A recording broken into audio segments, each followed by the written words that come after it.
ಸೋಮವಾರದ ಸಂಚಿಕೆಯಲ್ಲಿ ಏನಾಗುತ್ತೆ ನೋಡೋಣ. ಹಾಗೆ ಫಸ್ಟ್ ಟೈಮ್ ನನ್ನ ಚಾನಲ್ ನೋಡ್ತಾ ಇದ್ರೆ ಪ್ಲೀಸ್ ಒಂದು ಸಬ್ಸ್ಕ್ರೈಬ್ ಮಾಡ್ಕೊಳ್ಳಿ. ವಿಡಿಯೋ ಇಷ್ಟ ಆದಲ್ಲಿ ಒಂದು ಲೈಕ್ ಮಾಡೋದನ್ನ ಮರಿಬೇಡಿ. ಸಂಚಿಕೆ ಶುರುವಿನಲ್ಲಿ ಕೃಷ್ಣ ಮತ್ತೆ ತಾಂಡವ್ ಕೈಗೆ ಟರ್ಮಿನೇಷನ್ ಲೆಟರ್ ಕೊಟ್ಟಿರ್ತಾರೆ.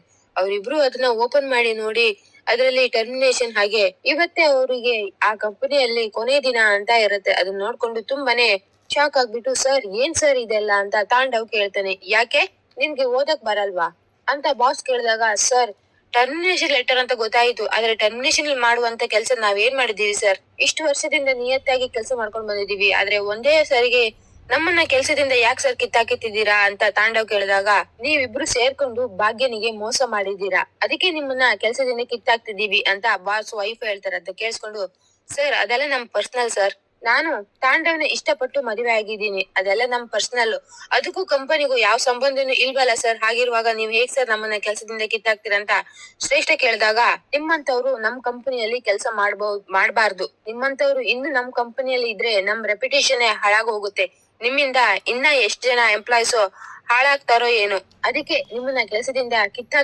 ಇದೀವಿ ಅಂತ ಬಾಸ್ ಹೇಳ್ತಾರೆ. ಆಗ ತಾಂಡವ್ ಸರ್ ನೀವ್ ಈ ತರ ಮಾಡಕ್ ಆಗಲ್ಲ ಸರ್, ನಾನ್ ಭಾಗ್ಯನ್ ಬಿಡೋದು ಹಾಗೆ ಶ್ರೇಷ್ಠನ ಮದುವೆ ಆಗೋದು ಅದೆಲ್ಲ ನಮ್ ಪರ್ಸನಲ್ಗೂ ಕಂಪನಿಗೂ ಯಾವ ಸಂಬಂಧನೂ ಇಲ್ಲ. ನಾವು ಕೆಲ್ಸದಲ್ಲಿ ಏನಾದ್ರೂ ಹೆಚ್ಚು ಕಡಿಮೆ ಮಾಡಿದ್ರೆ ಹೇಳಿ, ಅವಾಗ ನಾನು ಒಪ್ಕೊಂತೀನಿ, ಆದ್ರೆ ಪರ್ಸನಲ್ ವಿಷಯದಿಂದ ಕೆಲ್ಸದಿಂದ ಕಿತ್ತಾಕಕ್ಕೆ ನಿಮ್ಗೆ ಯಾವ ರೈಟ್ಸು ಇಲ್ಲ ಸರ್, ನಾವ್ ಈ ಕಂಪನಿಯಿಂದ ಬಿಟ್ಟು ಹೋಗೋ ಮಾತೇ ಇಲ್ಲ ಸರ್ ಅಂತ ತಾಂಡವ್ ಹೇಳಿದಾಗ ನೋಡು ತಾಂಡವ್, ನಿನ್ಗೆ ಈ ಕಂಪನಿಯಲ್ಲಿ ಕೆಲಸ ಮಾಡೋಕ್ಕಿಂತ ಮುಂಚೆನೆ ಸ್ವಲ್ಪ ರೂಲ್ಸ್ ಅಂಡ್ ರೆಗ್ಯುಲೇಷನ್ ನಾನು ಎಕ್ಸ್ಪ್ಲೇನ್ ಮಾಡಿದ್ದೆ, ನೆನ್ಪಿದ್ಯಾ ಅಂತ ಹೇಳಿದಾಗ ಹಾ ಸರ್ ನೆನ್ಪಿದೆ ಅಂತ ಹೇಳ್ತಾನೆ.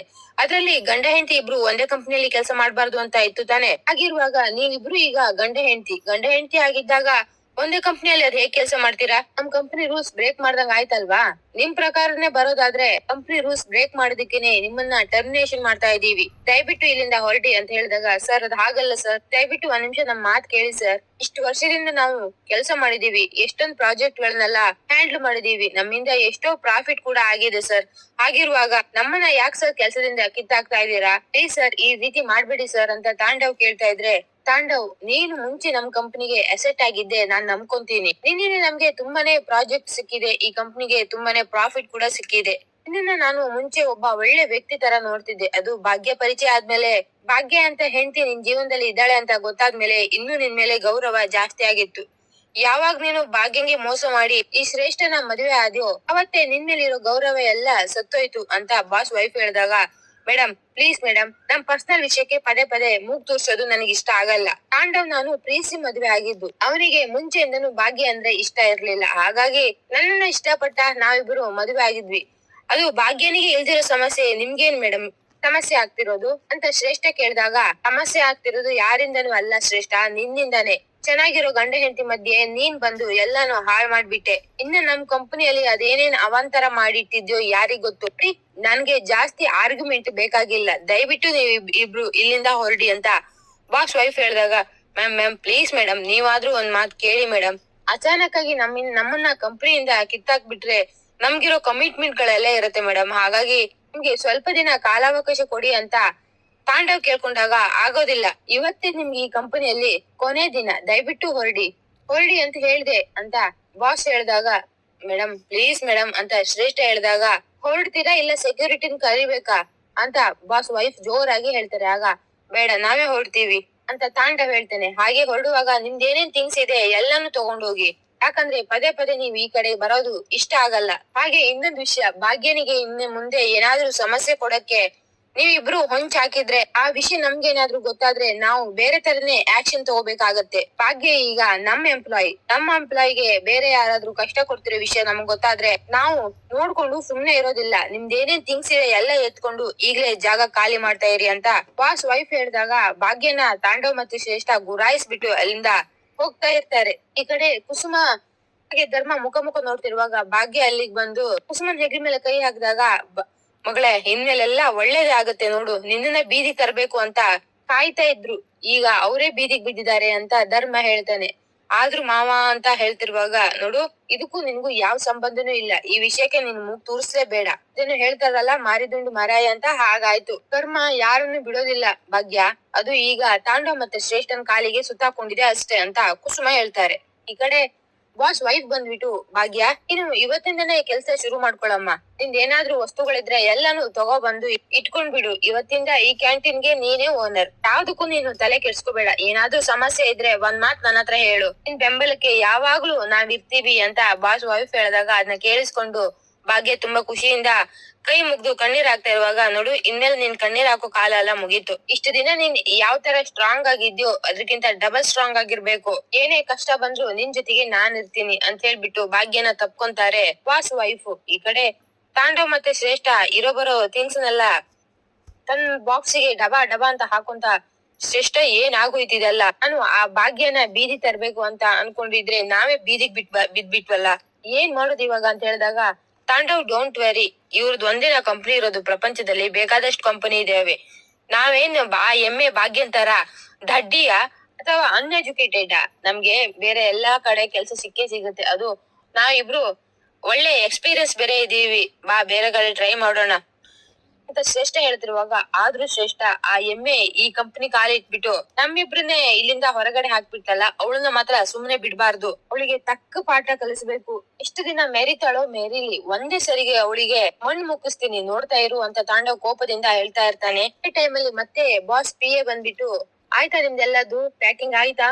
ಆಗಿದ್ರೆ ಬೇಗ ಹೊರಡ್ಬೇಕಂತೆ ಅಂತ ಹೇಳಿದಾಗ, ಇರಯ್ಯ ಹೊರಡ್ತಿದೀವಿ ಅಂತ ತಾಂಡವ್ ರೇಗ್ದಾಗ, ನೋಡಿ ಈ ರೇಗೋದೆಲ್ಲ ಇಟ್ಕೋಬೇಡಿ, ಇಷ್ಟ ದಿನ ನೀವು ಇಲ್ಲಿ ಎಂಪ್ಲಾಯ್ ಆಗಿದ್ರಿ, ಈಗ ನಿಮ್ಗೂ ಈ ಕಂಪನಿಗೂ ಯಾವ ಸಂಬಂಧನೂ ಇಲ್ಲ. ಹಾಗಿರುವಾಗ ನೀವು ರೇಗಿದ್ರೆ ಅಥವಾ ಜಾಸ್ತಿ ಮಾತಾಡಿದ್ರೆ ನಾನು ಬೇರೆ ಸ್ಟೈಲ್ ಅಲ್ಲೇ ಉತ್ತರ ಕೊಡ್ಬೇಕಾಗತ್ತೆ ಅಂತ PA ಹೇಳಿದಾಗ ಅದನ್ನ ಕೇಳಿಸ್ಕೊಂಡು ತಾಂಡವ್ ಶ್ರೇಷ್ಠಂಗೆ ತುಂಬಾ ಕೋಪ ಬರ್ತಾ ಇರುತ್ತೆ. ಆದ್ರೆ ಬೇರೆ ದಾರಿ ಇಲ್ಲೇ ಎಲ್ಲ ಪ್ಯಾಕ್ ಮಾಡ್ಕೊಂಡು ಹೊರಗಡೆ ಹೋಗ್ತಾ ಇದ್ರೆ, ಈ ಕಡೆ ಭಾಗ್ಯ ತನ್ನ ಕಾರಲ್ಲಿರೋ ಎಲ್ಲಾ ವಸ್ತುಗಳನ್ನು ತನ್ನ ಕೈಯಲ್ಲಿ ಇಟ್ಕೊಂತಾ ಇರ್ತಾಳೆ. ಹಾಗೆ ತಾಂಡವ್ ಮತ್ತೆ ಶ್ರೇಷ್ಠ ಟರ್ಮಿನೇಷನ್ ಲೆಟರ್ ಅನ್ನು ಸಿಕ್ಕಿರೋದು, ಅವ್ರಿಬ್ರು ಕಂಪ್ನಿ ಬಿಟ್ಟು ಹೋಗ್ತಿರೋದನ್ನೆಲ್ಲ ನೆನೆಸ್ಕೊಂಡು, ಇವಾಗ ನಾನ್ ಮಾಡ್ತಾ ಇರೋದು ಸರಿ ಇದೆಯಾ ತಪ್ಪಿದ್ಯಾ? ನನ್ನಿಂದ ಅವ್ರಿಬ್ರು ಈ ಕಂಪ್ನಿಯಿಂದ ಕೆಲ್ಸ ಬಿಡ್ಬೇಕಾಗಾದ್ರೆ ನನ್ಗೆ ಏನ್ ಮಾಡ್ಬೇಕು ಅಂತಾನೆ ಗೊತ್ತಾಗ್ತಿಲ್ಲ ಅಂತ ತನಗ್ ತಾನೇ ಹೇಳ್ಕೊಂತ ಇರ್ತಾಳೆ. ನಂತರ ಎಲ್ಲಾ ವಸ್ತುಗಳನ್ನು ಎತ್ಕೊಂಡು ಒಳಗಡೆ ಬರ್ತಾ ಇರುವಾಗ, ಕಡೆ ತಾಂಡವ್ ಮತ್ತೆ ಶ್ರೇಷ್ಠ ಎಲ್ಲಾ ವಸ್ತುಗಳನ್ನ ಹಾಗೆ ಬ್ಯಾಗ್ ಗಳನ್ನ ತನ್ ಹೆಗ್ಲಿಗೆ ಹಾಕೊಂಡು ಹೊರಗಡೆ ಹೋಗ್ತಾ ಇರ್ತಾರೆ. ಅದೇ ಟೈಮ್ ಅಲ್ಲಿ ಭಾಗ್ಯ ಒಳಗಡೆ ಬರ್ತಿದ್ ನೋಡ್ಕೊಂಡು, ಗೆದ್ಬಿಟ್ಟಿ ಅಲ್ವಾ, ನಮ್ಮನ್ನ ಈ ಕಂಪನಿಯಿಂದ ಹೊರಗಡೆ ಹಾಕಿ ನೀನ್ ಒಳಗಡೆ ಬರ್ತಾ ಇದೀಯಲ್ವಾ, ನೋಡ್ತೀನಿ ಕಣೆ ಎಮ್ಮೆ, ನೋಡ್ತೀನಿ ಅದೆಷ್ಟು ದಿನ ಮೇರಿತೀಯೋ ಮೇರಿ, ಇವಾಗ ಟೈಮು ನಿನ್ ಜೊತೆಗಿದೆ, ಒಂದಿನ ಸಿಕ್ತೀಯ. ನಿನ್ಗೆ ಈ ಒಗ್ಗರಣೆ ಹಾಕೋದು, ಸೌಂಡ್ ಅಲರ್ಸೋದ್ ಬಿಟ್ರೆ ಬೇರೆ ಏನು ಬರೋದಿಲ್ಲ. ಆದ್ರೆ ನಿನ್ ತರ ಎಮ್ಮೆ ದಡ್ಡಿ ಅಲ್ಲ ನಾವು. ನಮ್ಗೆ ಈ ಕಂಪನಿ ಎಲ್ಲ ಅಂದ್ರೆ ಹೊರಗಡೆ 100 ಕಂಪನಿ ಸಿಗುತ್ತೆ. ಯಾಕಂದ್ರೆ ನಾವು ಓದಿರೋರು, ನಿನ್ ತರ ದಡ್ಡಿ ಅಲ್ಲ. ನೋಡ್ತಾ ಇರು, ಇದ್ರಕ್ಕಿಂತ ಕಿಂತ ಚೆನ್ನಾಗಿರೋ ಕಂಪನಿಗೆ ಹೋಗಿ ಇದ್ರಕ್ಕಿಂತ ಜಾಸ್ತಿ ಸಂಬಳ ತಗೊಂತೀವಿ. ಆದ್ರೆ ನಿನ್ನ ಮಾತ್ರ ಸುಮ್ನೆ ಬಿಡೋದಿಲ್ಲ ಕಣೆ.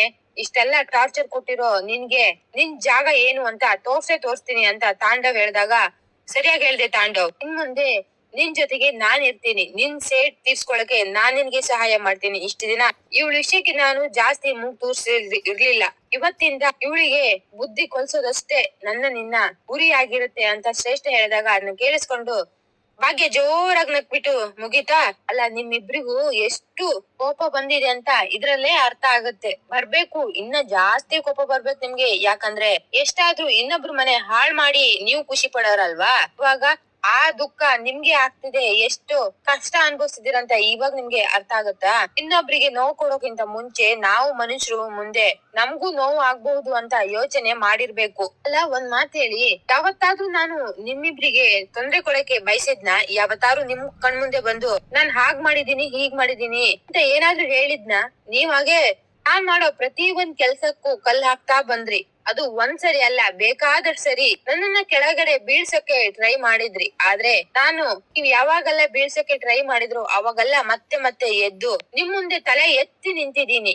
ಯಾಕೆ ಹೇಳಿ? ನಾನು ಸ್ವಾಭಿಮಾನದಿಂದ ನಿಯತ್ತಿಂದ ಬದುಕ್ತಿದ್ದೀನಿ. ಅದಕ್ಕೆ ನಾನು ಇವಾಗ ಹೀಗಿದ್ದೀನಿ. ನೀವು ಯಾವಾಗ ಇನ್ನೊಬ್ರ ಮನೆ ಹಾಳು ಮಾಡೋದು, ಯಾವಾಗ ಇನ್ನೊಬ್ರನ್ನ ಕಾಲಡಿ ಹಾಕೊಂಡು ತುಳಿಯೋದು ಅಂತ ಯೋಚನೆ ಮಾಡೋದ್ ಬಿಟ್ಬಿಟ್ಟು, ತನಗೂ ಒಂದ್ ಜೀವನ ಇದೆ, ಅದ್ರ ಕಡೆ ನಾವು ಗಮನ ಕೊಡ್ಬೇಕು ಅಂತ ನೀವ್ ಗಮನ ಕೊಟ್ಟಿದ್ರೆ ಈ ತರ ಎಲ್ಲ ಆಗ್ತಾನೆ ಇರ್ಲಿಲ್ಲ. ನಿಮ್ ಕಾಲ್ ಮೇಲೆ ನೀವೇ ಕಲ್ ಚಪ್ಪಡಿ ಎಳ್ಕೊಂಡ್ರಿ. ಇದಿನ್ನು ಪ್ರಾರಂಭ ಅಷ್ಟೇ, ಮುಂದೆ ಹೋಗ್ತಾ ನೋಡಿ ಇದಿನ್ನು ಎಲ್ಲಿಗೆ ಹೋಗ್ ಮುಟ್ಟುತ್ತೆ ಅಂತ. ಹಾಗೆ ಟೇಷ್ಟ ಅವಾಗ್ಲೂ ಒಂದು ಕೆಟ್ಲಾಗ್ ತೋರಿಸ್ದಿಯಲ್ಲ, ಒಂದು ದೊಡ್ಡ ಅಪಾರ್ಟ್ಮೆಂಟ್ ತಗೊಂತಿದ್ದೀರಿ ಅಂತ, ಅದನ್ನ ಆದಷ್ಟು ಬೇಗ ತಗೋ ಆಯ್ತಾ? ಯಾಕಂದ್ರೆ ಬೀದಿಗ್ ಬೀಳೋದಾದ್ರೂ ತಪ್ಪುತ್ತಲ್ವಾ ನೀವಿಬ್ರು? ಪಾಂಡವ್ ಸರ್, ಅವಾಗ ಏನಂದ್ರೆ ನೀವ್ ಹಾಕಿರೋ ಭಿಕ್ಷೆಯಲ್ಲಿ ನಾನ್ ಬದುಕಿದ್ನ?